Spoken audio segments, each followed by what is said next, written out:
Multiply or divide, write in lowest terms. So with this problem, we're multiplying these two rational expressions. So before we do that, we want to cross cancel, kind of like what we were doing before with just simple fractions.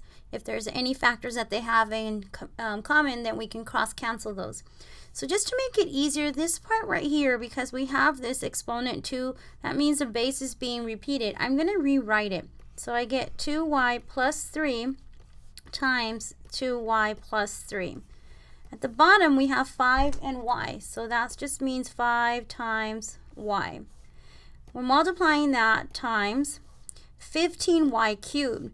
Because I have this 5 down here and I want to cross cancel it with this 15, I'm going to write that 15 as 3 times 5. Put my dot there. And then I have a y here, so this y cubed, I'm going to write it as y times y times y. Okay, you'll see why I did that.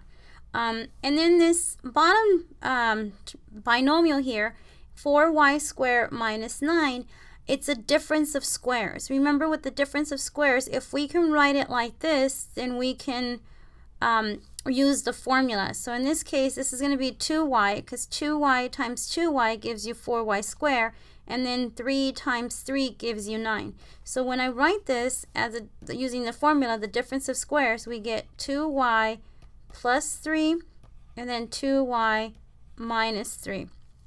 Now that I've factored all of the different parts, the binomials and the terms here, I can cross cancel anything that's the same on top and bottom. So I'm going to go through this and see that I can cancel this 2y plus 3 with this 2y plus 3. And then I can also cancel this 5 with this 5. And I can cancel this y with this y. And there's nothing else that I can cancel. Here I have 2y plus 3. This one's 2y minus 3. So these are not the same.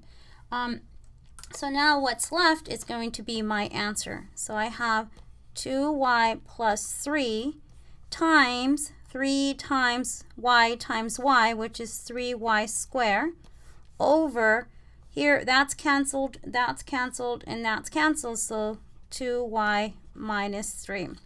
Now, when you're doing something like this, remember, if you have true opposites, you can factor out a -1 and you can cancel them. But if I'm looking at this one here, the opposite of 2y is not 2y. The opposite of 3 is -3, but these are not opposites, so I can't factor out that -1 and cancel those. So that would be my answer. 3y squared times 2y plus 3 all over 2y minus 3.